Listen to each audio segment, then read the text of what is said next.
Hello, Star Trek fans, and welcome to the Rebinge Deep Space Nine podcast. My name is Kim. And my name is James. And we're watching Star Trek Deep Space Nine from the beginning, one episode at a time. Welcome back to the podcast. Today we are on Season 6, Episode 24, Time's Orphan. This episode aired May 20th, 1998. If you came here expecting Season 6, Episode 23, it's not a mistake. We're purposely skipping that offensive episode so as not to spend an hour ranting about it. So we're just jumping right to the next one. That's pretty much a good summary. So before we continue, anything to say about last week's podcast, which was Episode 22, Valiant? I think a better name for it was Starfleet Youth. Yeah. Lord of the Flies in space. Starfleet Children of the Corn. Children of the Fleet. I think it was a really sort of tragic episode. I feel so bad about Dorian. She's going to need serious cult deprogramming. That bit at the end with the, we let him down. That was really sad. Yeah. And he was a great man. Well, I don't think he was old enough to be a great man. He may have been on the path. He was good at getting people killed. He was very great at that. He was the greatest. Got them all killed and himself. Not really a thing you want to put on your resume, you know. Yeah, no, not really. The Zap Brannigan School of Starship Captaining. Well, let's get started on this episode. Yes, over to you. You have the notes. I don't have as many notes as the last time I did the notes for the episode, and we'll find out why as we go. Okay. We open in early morning hours in the O'Brien quarters with little Molly waking up her parents saying it's time to get ready for their picnic outing. She's super excited. Miles laments how much she's grown since they've been away, and Keiko points out that Miles has grown too, but horizontally. So she's already calling Miles fat. Yeah. And this will be my first instance of, why are these two together? We have a little cute banter after that, and then we're up packing for the day trip to the planet Golana. Molly has Keiko help her put on a silver bracelet, which will become important later. Molly wants to bring Chester the cat, but Keiko is clearly not a cat person, and now I'm starting to realize why people don't like her. She's a little mean to the cat, which is just unforgivable. Yeah, that's a tough one. Yeah. Especially such an adorable cat. Yeah, and he's just being sweet. He's not even being annoying. I don't know what her deal is. Next, we are in a beautiful green field, and Keiko is brushing Molly's hair. Is that what you do at family picnics? I have no idea. Probably trying to get the ticks out of him. Oh my God, ticks. I guarantee that never happened at a family picnic that I've been to. And I have been to, we used to have big family picnics in the little tiny town that my parents grew up in, and everybody would come, but nobody was sitting on the ground brushing hair. In fact, that's gross. This picnic, you're supposed to eat. Yeah, and there were probably ticks. Molly says she's going to be an eco-bologist when she grows up because she likes Chester. So clearly, Molly is a good person. Yeah. And then she starts doing cartwheels and running around and being way too happy for Star Trek. Miles says he's never going to send them away again no matter what happens in the war. He says he'd rather put in for a transfer than be apart from them again. And despite all of that, he's not keeping an eye on his kid on an alien planet. Yes, when there's a cave nearby. Yeah. And then Molly screams in the distance and Miles runs after her and eventually finds her inside this little cave hanging from the edge of a cliff. Below her, it looks like a purple energy field of some kind. Yep. Miles tries to grab her, but she falls into the field and disappears, leaving Miles shocked. And we cue the theme song. And this is why you should keep an eye on your kids on strange alien worlds. Yes. Or really on any world. I mean, she's pretty little. After the theme, the Defiant has arrived and the cave is full of people trying to figure out what happened to Molly. Dax tells Kira the energy field was some sort of time portal, of course, and readings indicate Molly was sent 300 years into the past. And to make matters worse, when she fell through the portal, it destabilized, so the portal is no longer active. So the first thing they need to do is figure out how to turn the thing back on. And Dax says, then they'll punch a transport scanning beam through the portal and try to lock onto Molly's DNA signature and pull her back in. Sounds like a plan. Kira offers to take a crying Yoshi up to the Defiant while Miles and the crew work on the time portal. Yeah, and she's a better parent than those two. Yeah, maybe. Up on the Defiant now, Odo is watching Kira cooing and comforting Yoshi. She's sure that he knows her since she gave birth to him, but he continues to be pretty fussy. She says she might want to have one of her own someday. That was the whole point of the scene. Yeah. And this seems to hurt Odo because I don't know. Apparently there's only one way to have a child. And also after having a couple of happy episodes as a couple, we have to start introducing problems that, Yep. that all revolve around not communicating. That's an important one to communicate about. Yeah, children. And also, just because you're not able to help her have a child doesn't mean she can't have one. Remember, she was pregnant earlier in this show. How was she pregnant? She gave birth to Yoshi. Oh. Yeah, she was effectively pregnant, yeah. Yeah. Okay. What I'm trying to say is there are many ways to have children, and we should talk about those ways if it's important to one of the two people in this relationship, rather than becoming introverted about it and not talking about it. Writing relationships is hard.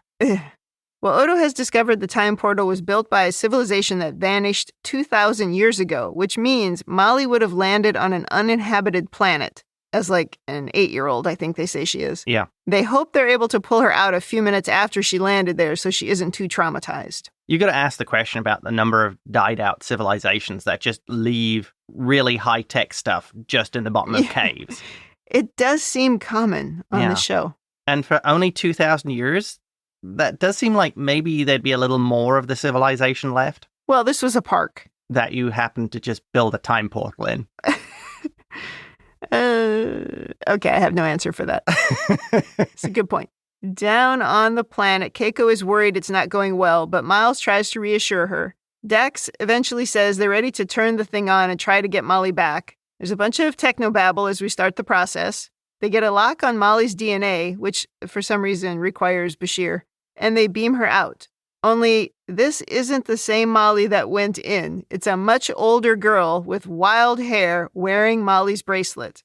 And then she goes a little wild, running around in circles, even biting Miles before Bashir sedates her. Wonder where she got all the animal skins from. Yeah, we don't see a single animal or bug or anything. Yeah. Yeah, it's a good question.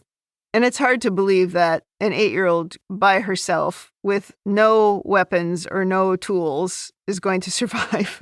But anyway. Yeah, they could have brought in a whole Jungle Book Mowgli thing going on here. Something, yeah. She was raised by wolves. That is a way that would have made this episode worse. Up on the Defiant now, we learn it's definitely Molly, and she's aged about 10 years. Keiko wonders if they could try again and pull Molly out sooner, but Bashir says if you do that, no one will grow up to be this Molly. Her existence would be erased. Miles says, yeah, but then we'd have our Molly back. Keiko thinks it wouldn't be right to take this girl's life away. Yeah, okay. You gotta have some hand-wavy justification for the episode. This girl who is stuck by herself on a planet, an empty planet, it wouldn't be good to try to do something? Yeah. Yeah, okay. These are bad parents. Yeah, questionable. Bashir is going to keep her under sedation until they get back to the station. He says she's been deprived of human contact for a long time and her language skills are rusty. Also, she may have blocked out memories of her early life. When they get back to the station, Cisco will have created a safe environment for her in a cargo bay, and he thinks Miles and Keiko should be there when she wakes up. Yeah, it's like you could understand it if she had gone back in time to a planet where there were actually people. Yes. And someone else raised her, and then she came back through as a different Molly. Now it would be harder. Well, it would raise the question of, where are my parents who brought me up? Who are you people? Now I would understand why, we don't want to take that life away from her. She has another life. Yes. It would make sense. It would just be like she was adopted by someone. And that would have made, I think, again, a better episode if they had done something like that. Well, you could do a really clever episode of the parents struggling between, do they give up Molly and send her back? Yes. Rather than this. Yeah. Then she's running in circles. She can't possibly survive anywhere. Yeah. We haven't got there yet, but. Hey. Back on the station, Worf comes home to find Dax is babysitting for Yoshi. She was supposed to be working tonight, but is doing this instead. Worf says he'll watch the baby, but Dax is unsure. Worf thinks he can handle it, and he picks up the baby, who starts screaming immediately. Worf also says that he raised Alexander. He can do this. Yeah, how'd that go, Let's Worf? point out that his parents raised Alexander. I believe we mentioned Worf, Father of the Year. Never. Yeah. Well, and Dax says Alexander wasn't a baby when Worf got him. He was like 4 years old. Yeah. And then abandoned him. But yeah, then how long before he abandoned him completely? Yeah. So I think Dax should be testing his ability to be a parent. Now Wild Molly wakes up in a makeshift tiny green spot with a tree in the cargo bay. Saddest attempt at a greenery in a cargo bay ever. Yeah, it's one tree and a little patch of grass and some rocks. Yeah. Miles offers her food, but she climbs up the tree to get away from him. I felt that Cisco spent no time with this setup. Maybe he got the D team, the night shift, to put this up. Yeah, because the obvious thing would have been to commandeer a holosuite and build the planet immediately that she knew about. That's how you make her comfortable. You don't put her in a cargo bay with one fake tree and a couple of fake rocks. I do have comments about that. But when Miles moves away, she jumps down to grab the food. Sentimental music plays as they try to get her to remember them. They even give her Loopy, her little doll, which she does seem to recognize. Then they try to interact with her by rolling a ball back and forth, but she keeps taking the balls and putting them in a little stash in the corner with the doll. I actually thought that was cute. Eventually, she does throw one of the balls back, and then everyone cheers. They're making a connection. Are they? Back to Worf, and Yoshi is crying in the middle of the night. Worf has done everything but cannot get him to sleep. But he won't give up, and he tells Dax that he's a Klingon warrior and a Starfleet officer, and he lists many dangerous things that he's accomplished, so he's sure he can make one child go to sleep. In that little statement where he lists all these achievements, the part I loved is, won the heart of the magnificent Jadzia Dax. Yeah. I thought that was a great thing to say about your wife. Yes. Describe her as magnificent. But it's not the same as a screaming child. Well, Dax asks why it's so important to him to be the one who helps the child go to sleep. And Worf says, it's not important to me, it's important to you. You're judging my fitness as a parent. He tells her to go to sleep, and he heads back to the screaming child as Dax kind of laughs and goes back to sleep. There is one thing to bring up here. Yeah. Dax, in the past, has pointed out that she's been a mother and a father multiple times, and she was bad at all of them. Yes. Worf is trying to convince her that he would be a good parent. I think it should be the other way around. Dax, self-confessed bad parent. Think we have evidence of both of them being bad parents. But yes, I had that in my notes too. Didn't she say she was a bad parent? Yes. Just because you've done it a bunch of times doesn't mean you're good at it. I think that was kind of her point in the past. Yes. Back in the cargo bay, Wild Molly is sleeping in the tree. Keiko comes in and sits down and starts brushing her hair. Again, this is a weird and awkward moment to be brushing your hair. Yeah, and Mars has to run back to work. Doesn't Starfleet have any kind of family medical leave? Yeah. If there's anything that would fall under, take some time off, Chief, this would probably be it. But also, you might need a break from this. True. But yeah, it's only been a day. Yeah. Or a few days. So yeah, you would think he could take a few days. This comes into one of the problems I had with this episode. I feel a lot of this episode is written around sort of modern values and modern expectations of, oh, my kid's sick, I can't get time off work. I have to go and carry on with my job and things. Rather than dealing with more evolved humans who are like, something terrible's happened. Maybe Miles should be concentrating on this. Yeah. Well, Molly comes down from the tree and reaches for the hairbrush, indicating she wants Keiko to brush her hair, which seems to be a bit of a breakthrough. Now Miles and Julian are walking and chatting. Miles knows that Molly is starting to respond to them, even though she hasn't spoken yet. He shows Julian a drawing she did that looks pretty shaky. It looks like just a bunch of scribbly stick figures. Yeah. And Julian says she's anthropomorphized the landscape. Which, did you get that from that drawing? No. I had no idea what he was talking about. I paused the screen and looked at it for a long time, like totally clueless what that meant, until later. Julian warns Miles not to push her too hard, as she might withdraw. Miles says they don't have to push her. She's doing just fine on her own. So, with this happy little interlude, you know things are about to go badly. And, I don't know. There's that part at the beginning where Miles says something about, I would, rather be transferred than be apart again. And somehow your family is kind of decimated at this point. Yeah. Where you lost your child's entire childhood. And somehow we're all just perfectly happy and okay with this. Nobody needs any therapy. I mean, it's too much. Well, they go to see Worf and Yoshi, and they find Worf holding up a little rattle, saying a lot of Klingon words, I guess is what he was doing. Plus, he keeps saying gung, gung, gung. He tells Miles he's instructing Yoshi on Hecht Dup, a Klingon exercise designed to teach children hand-eye coordination so that they will grow up to be warriors. I did like how Julian says, so his rattle is like his first bat lath. Yeah. I'm actually picturing that, little mini bat laths with soft edges so they can the babies can practice. Oh, like little Nerf batleths. That's what Exactly. you would get. Yeah. And the little Klingon kids can argue about, whether the mek'leth is better than the batleth. I do like when Miles is like, well, how did he do? I just thought that was funny. He wasn't upset. He's like, oh, that sounds good. Back to the cargo bay, and wild Molly is running in circles and growling. Eventually, she says home and identifies herself as Molly. They think she wants to go back to their quarters, but of course, that's not what she had in mind. She wanders around the quarters, and she gets a good look at Chester the cat, who, by the way, seems to have a little house in Molly's bedroom that he's sitting on top of. This is very cute.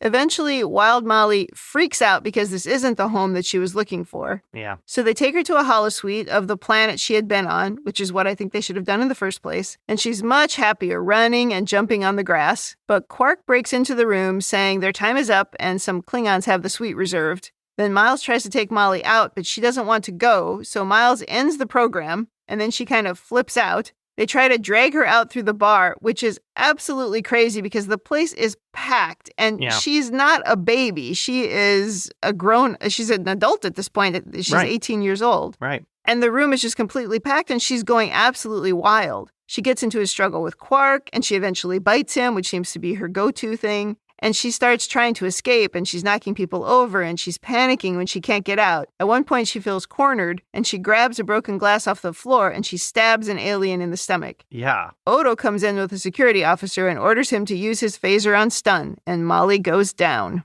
Can't Sisko commandeer a holosuite permanently based on Julian's medical recommendation and have it assigned to Molly? Mm-hmm. So basically, they do all this, getting her to integrate into station life or just bond with her parents in an environment she knows and understands. Now you could do it at a slow speed and work your way towards it. Instead of this just seems crazy. And again, disastrous. Why are we not even consulting a counselor about what to do? Yeah. It's totally disastrous for everybody. You could have had a TNG crossover here with Marina Sirtis. Well, that would have been a good idea. That would have helped. Now we're in the holding cell area. Sisko says the Tarkalian she attacked is in the infirmary. He'll be okay in a few days. But Odo says he's filed charges against Molly and thinks that she's dangerous. Well, she is. Yeah. Sisko has spoken to the Federation magistrate, and she wants Molly sent to a special care center on Dalvos Prime for evaluation. Miles isn't too keen on that plan, as sending her to strangers isn't going to make this any better. He pleads with Sisko, but there's not much Sisko can do at this point. I guess part of it is I can't really relate to Miles and Keiko here, but at the same time, there's so many flaws here. How is nobody a professional at any of this? Yeah, and they're not consulting a professional. They're not doing anything. As a parent, wouldn't you want your daughter, in this case, to go to the best kind of facility who can help her with this? Mm-hmm. Because, and maybe this comes back to what I said about they're looking at this from a 20th century mindset. It's been written from that perspective. Whereas if you're looking at a more evolved humans, wouldn't there be people whose life is dedicated to helping people with these kind of problems? Also, because we're not finance related, it wouldn't matter necessarily about money. So why wouldn't Sisko give Miles as much time as he needs to go and be there with Molly and help with this whole process? Yeah. It seems to be such a narrow story and not even really embracing sci-fi or even Star Trek, other than, we had a time portal at the beginning. It's such a weak story. By this point in it, I'm getting to, really? Yeah, the fact that we're just trying to do everything ourselves, we're not consulting anyone, we're not trying to get her any real help. Yeah. And we don't even really seem, which is the weirdest part to me, we don't even really seem emotionally impacted by any of this. Yeah. The whole thing it's strange. Sisko loves kids. Wouldn't he be looking at this and going, this is terrible? Even Julian, as a medical professional, surely this would be a case of, okay, this isn't my area of expertise. There must be someone in the Federation who's dealt with this. Exactly. His job, I would think, as the doctor would be to come back with some suggestions. Like, you really need to take her to a special place and spend some time with her. Anything. But no, their solution was they make one fake tree in a cargo bay and somehow that's going to work out. And then they're surprised when it doesn't work, which is crazy. Later, Molly is awake and she's pacing frantically in her tiny cell. Bashir says we need to find a way to calm her down. But before they can do that, she starts running into the force field over and over until they have to shut it down. And Bashir is forced to sedate her again. Bashir says she needs open spaces and plenty of it. which is such a simple solution to this problem. I mean, it's just silly. You could put her in the holodeck. Well, but also just saying we solve the problem by having her, giving her a bigger space to run around. That doesn't... This is a show that has some of the greatest dialogue and greatest conversations, especially with family stuff. I mean, look at the episode The Visitor and a number of conversations with Jake and Cisco. And we're doing this? This is like, it's very disappointing. As listeners are probably figuring out by this point, we're not really enamored by this episode. No, I wish we were. I'm really sad every time there's a bad episode because we get so excited and so into the good ones, and then it's just such a letdown. Yeah, that's a great way of putting it. And the filler episodes, of course, are so strange in 2023 because you just don't get them as much. Yeah. Certainly if you're watching streaming that only has a handful of episodes, but it's tough, yeah. Well, in Dax and Worf's quarters now, Dax comes home to find Julian attending to Yoshi, who had an accident. Julian says it's just a little bump on his forehead and he'll be fine. Dax doesn't seem too concerned, but Worf is very upset. He says they were playing and Yoshi was laughing so hard he wasn't watching and he fell against the edge of the table.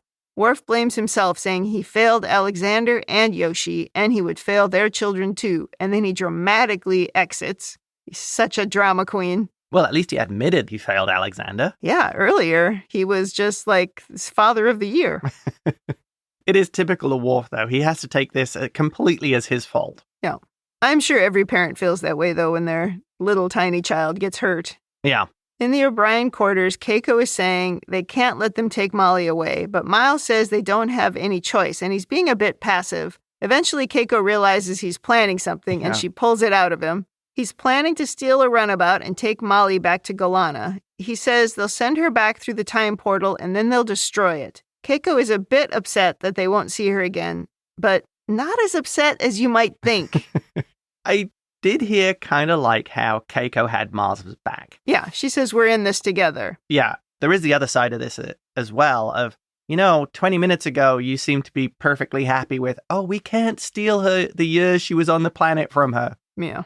Make up your mind. Yeah, I liked when Miles wouldn't tell her what he was planning and she's just like, I am as stubborn as you are. I thought that was pretty good. For these two, that was a surprisingly good moment. Yeah. In the holding cell area, Miles distracts the security officer and then knocks him out with a hypo spray. This poor guy, he had 3 scenes, he even had a line, and he gets knocked out. Yeah. Miles then grabs Molly and heads to the runabout, but before they get out, a Starfleet snitch finds them and calls Odo. Some guy we've never seen before, by the way. Yep, he got a line. He had a line too, that's right. Odo arrives and sends the Starfleet guy off to check on the knocked out security guy. And when he's gone, Odo says, I'm disappointed in you, Chief. If anyone can break a prisoner out of a holding cell and get them off the station, I'd have thought it would be you. And then he opens the airlock and says, on your way. This is the best moment of this entire episode. It is actually. And Keiko hugs him and they head out. Okay. In an attempt to make this episode more interesting. So, who do you think could break someone out of a holding cell and get them off the station? Now, I want the 2 most likely to be able to do it and the 2 least likely. Over to you. Well, first of all, didn't Miles do that in season 1? Well, he kind of did, but they caught him in the conduits. Well, I agree Miles should be able to do it, and Kira would be my choices. Okay, my choices are Garak. Oh, I forgot about Garak. Plus, the station would blow up 15 seconds after he escaped. Definitely. I guess I was sticking to the crew, but okay. Yeah, Garak is a good guess. And number 2, I'm with you, Kira. Yeah, Kira for sure. But the trail of bodies would be impressive. Yeah. I mean, least likely. What were you thinking? Why do you want to know least likely? Okay, for least likely, I have Quark, because they probably wouldn't make it out of security before Odo caught them. Yeah. Odo would be like the floor mat or the painting on the wall or something. Yeah. And secondly, Julian, because he wouldn't be able to get the force field down. I would say maybe Nog and Quark. But Quark isn't in the crew, so maybe Nog and Julian is the right answer. I don't know, I feel like any of them probably could do it because they've been on the station long enough. Yeah. They should all have an escape route planned. Interesting. But definitely Kira. I suppose the other thing is maybe Odo's just happy that Miles didn't punch him. like he did last time he stole a runabout with Keiko. Well, it wouldn't work now. He's a shapeshifter. Ah. His fist would go right through his face. Ah, but if rocks fall on him when he's a shapeshifter, he gets knocked out. Well, that was season 1. They hadn't figured out the capabilities yet. We've wised up a little bit. Yeah, they hadn't figured it out. Well, we're back in the cave on Golana, and Keiko is giving Molly a bag of things, like a knife, the hairbrush, and her doll Loopy. It's just really funny how Keiko says, "There's a knife in there?" It's just very strange with her upbeat voice. Miles gets the portal online and shows it to Molly, saying she's going home. They give her the bag and they hug her, and somehow, with absolutely no tears, they send their daughter away forever. Oy. Ah. Molly manages to say she loves them.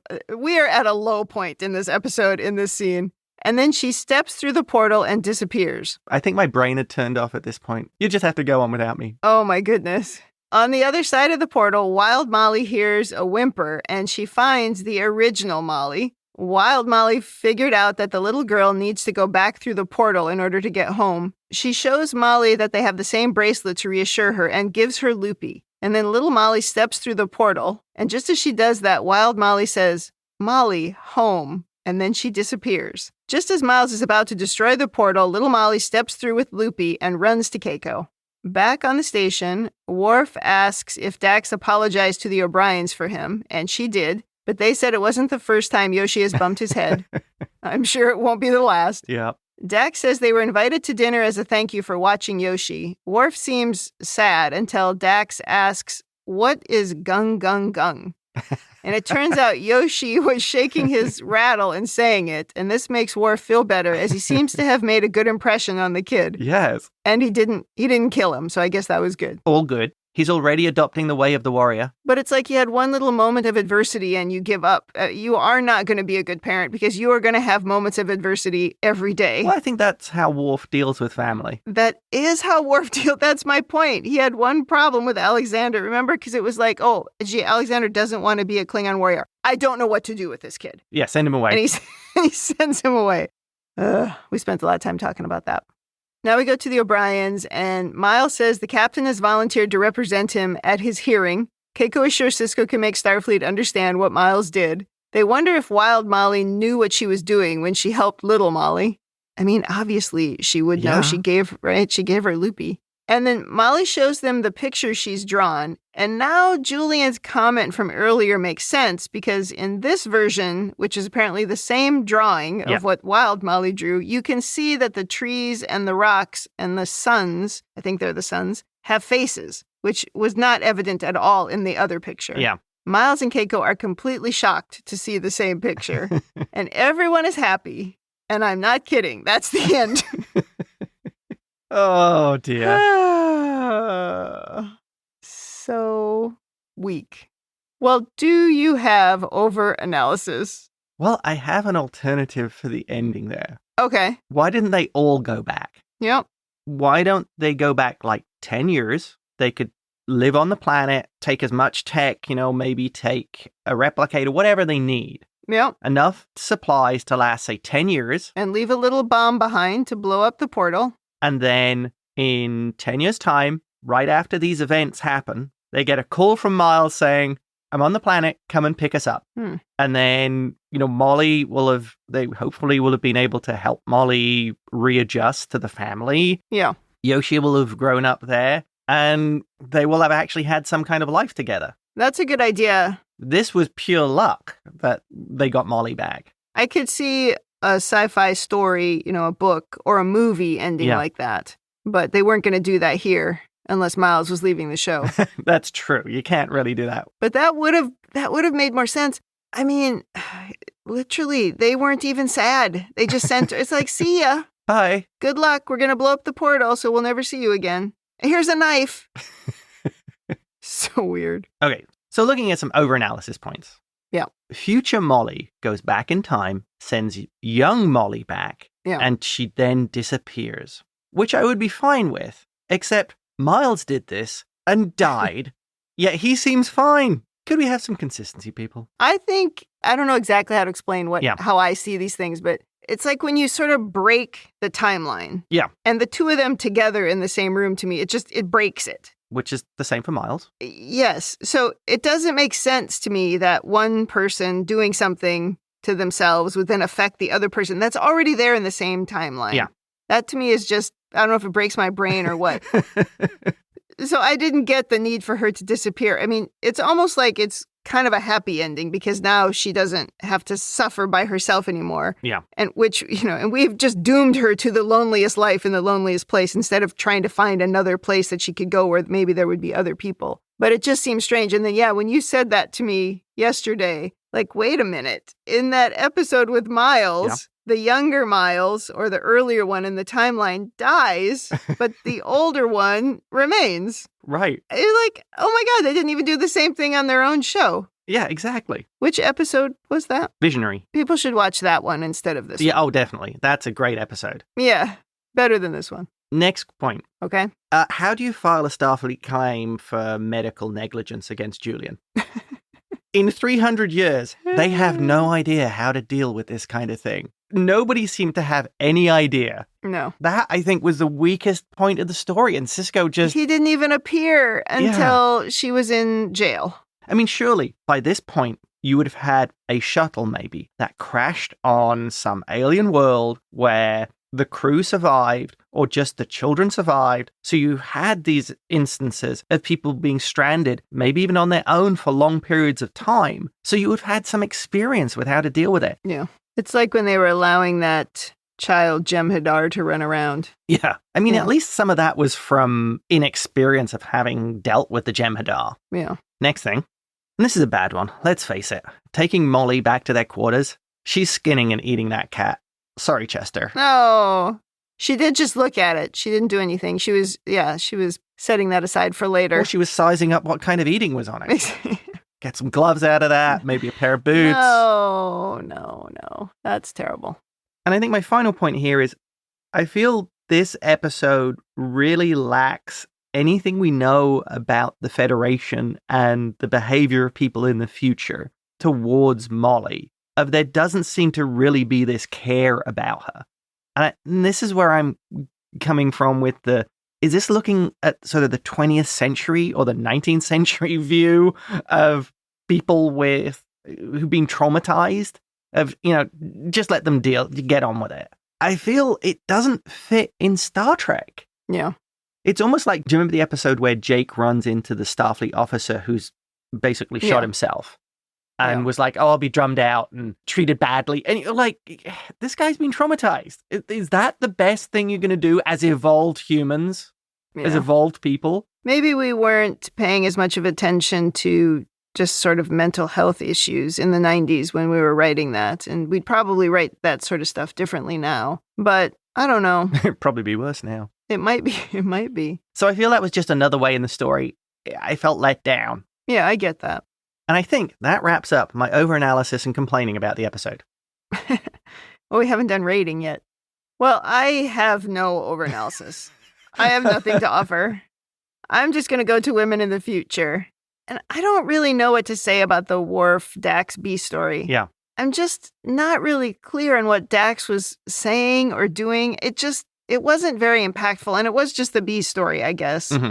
But it wasn't clear what they were trying to accomplish in that story. It was just, Worf is trying to prove that he's a good father, but he's a terrible father. But then at the end, they were all happy. I don't know. It was just, it could have been better, I think. But what does that say about women in the future? I'm not sure, except again, writing that because she's a woman, she's going to be better at parenting, that's maybe a little bit one-dimensional, especially when we've already established that she said she wasn't a good parent. Yeah, regardless of gender. Exactly. So how come all of a sudden we're saying, oh, well, here's the woman, she's obviously going to be the better parent? I don't know. It wasn't good. It's so muddled. Yeah, it's so muddled that it's even hard to criticize that because I'm just not sure what they were trying to do, but I didn't take a lot from it. And maybe the worst part is I didn't buy that Keiko was just ready to let her daughter go away forever that easily. Yeah. It lacked a real emotional punch, and that was disappointing. Yeah, hence my plot of why don't all of them go back as a family? That would have made so much more sense. I completely agree. Well, that's all I have, so. Wow. Let's go to rating. Thumbs up, thumbs down, or neutral. What is your rating? Absolute thumbs down. I just don't think it worked. It didn't entertain me. It didn't work as a story. It seemed just so weak. Yeah, there was the one good line with Odo when he's like, I'm disappointed in you, Chief. That was the one good line. I like the line about the magnificent Jadzia Dax. Oh, that was good, yeah. Yeah, this was not good. The sad parts were not even sad. No. I mean, I cry all of the time watching this show, and I was mostly rolling my eyes through this episode. So I agree. Thumbs down. It's a bust. I do have an alternative name for the episode as well. Oh, yeah? What's that? The Fairly Bad Parents. Yeah, that's good. That works. It could have been improved if, after the O'Briens leave to go on the trip, they just left a webcam watching the cat for the entire time. And then the end of the episode is them just coming home.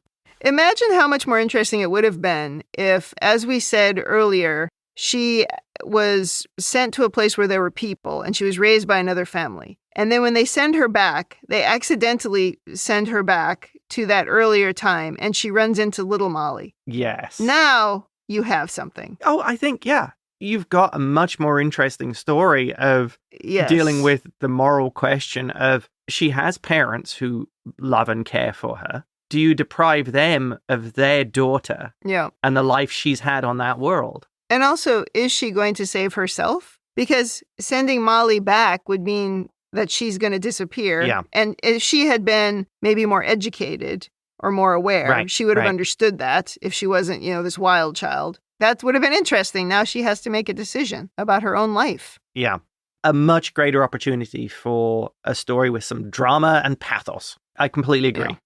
Anytime, though, even in movies or TV, when they try to have a character who was, raised in the wild and doesn't speak and can't communicate, it just doesn't work. It just ends up as too goofy and it's hard to watch. Well, this episode does feel like somebody watched Nell and tried to write a Star Trek version of Nell. Yeah, that was a few years before this. Yeah, that was a while before, yeah. So we've had Donnie Brasco and now Nell. And Honey, I Shrunk the Kids.